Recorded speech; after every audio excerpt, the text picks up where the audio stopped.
Hare Krishna Prabhu ji. Hare Krishna. Thank you प्रभु जी, आपने इतना अच्छा अपॉर्चुनिटी दिया है कि मैं आपसे डाउट क्लियर कर पाऊँ। तो प्रभु जी एक वेलकम। मेरा डाउट है, जैसे कि लोग कहते हैं कि जैसे जो पूजा पाठ करते हैं या भक्ति हाँ, जो भी स्टार्ट करते हैं, राइट। और उसी टाइम पे अगर कुछ मिस हैपनिंग हो गया, उसी हाँ दौरान हाँ। अगर कुछ मिस हैपनिंग हो गया, हाँ हाँ। तो वो इस चीज़ को मानते हैं कि भक्ति हमारे यहाँ नहीं सहती है या फिर पूजा राइट। पाठ नहीं सहता है। हाँ हाँ क्या हाँ। ऐसा कुछ मतलब है क्या कि मतलब भक्ति नहीं सहती है? हम्म। इस चीज़ पे थोड़ा मुझे डाउट है, आप क्लियर तो करें इसको। थैंक यू सो मच, आपने बहुत ही अच्छा प्रश्न पूछा है। मैं भी इस प्रश्न को कई जगह पे गांव में, घरों में सुना हम्म हूँ। तो बहुत ही सुंदर प्रश्न है।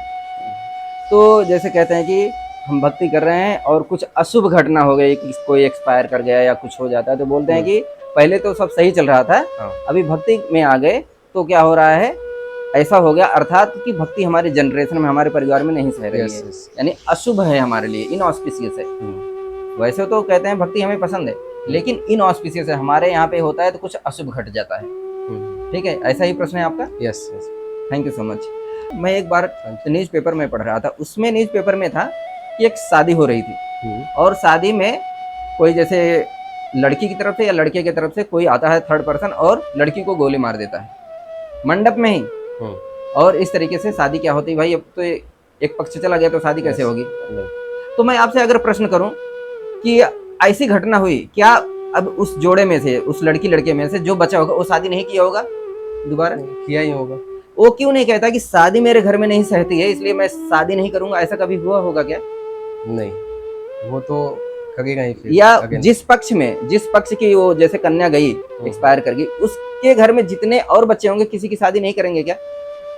करेंगे। करेंगे ना। जनरली। अब इसमें एक और प्रश्न मैं पूछता हूँ आपसे।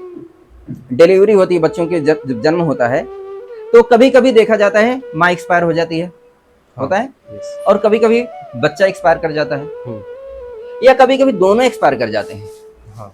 तो क्या उस केस में उस घर में कोई संतान पैदा नहीं करना चाहता है क्या, कि ऐसा तो भाई नहीं है, अगेन डिलीवरी फिर के वो। टाइम ऐसा हो गया तो डिलीवरी हमारे परिवार में अशुभ है, हम्म, ऐसा कोई मानता है क्या। नहीं नहीं, वो तो अगेन फिर से ट्राई करेंगे। अगेन ट्राई करते हैं। अगर माँ एक्सपायर हो जाती तो दूसरी शादी के लिए लोग प्रयास करते हैं कि नहीं।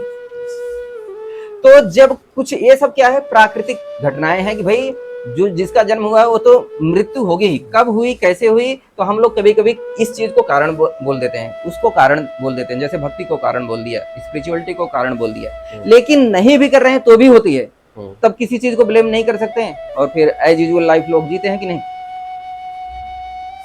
तो ये भक्ति की वजह से हुआ या नहीं हुआ ये कहना मतलब बड़ा वैसा है, इसका कोई निष्कर्ष नहीं है, बस हमने बोल दिया कुछ भी। लेकिन कहने का अर्थ है जब ऐसे घटना होती ही रहती हैं आम जीवन में, कि जब भक्ति किया कुछ हो गया तो भक्ति को ब्लेम करके हम स्पिरिचुअलिटी को किनारे कर दिया। लेकिन वैसे जब घटना हो गई, जैसे उस मंडप की मैंने घटना बताई या जो डिलीवरी की घटना बताई, उसके बाद हम प्रयास करते हैं और किसी चीज को ब्लेम नहीं करते हैं, तो इसका कोई स्पिरिचुअलिटी से रिलेशन नहीं लगता है कि लगता है, नहीं, क्योंकि वैसे भी ये घटनाएं हो रही हैं। हो गई।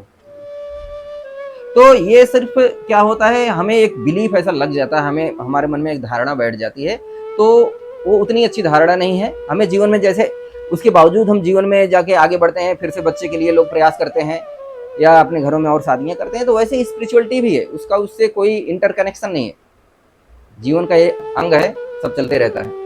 हम उसे प्राकृतिक जो आपदाएं हैं या इन चीज़ों को हटा नहीं सकते हैं। ओके, कैसा लगा थैंक यू आपको। सो मच प्रभु जी, बहुत ही अच्छा लगा, आपने बहुत ही सही तरीके से एक्सप्लेन किया। थैंक यू प्रभु जी। ओके, हरे हरे कृष्णा। कृष्णा।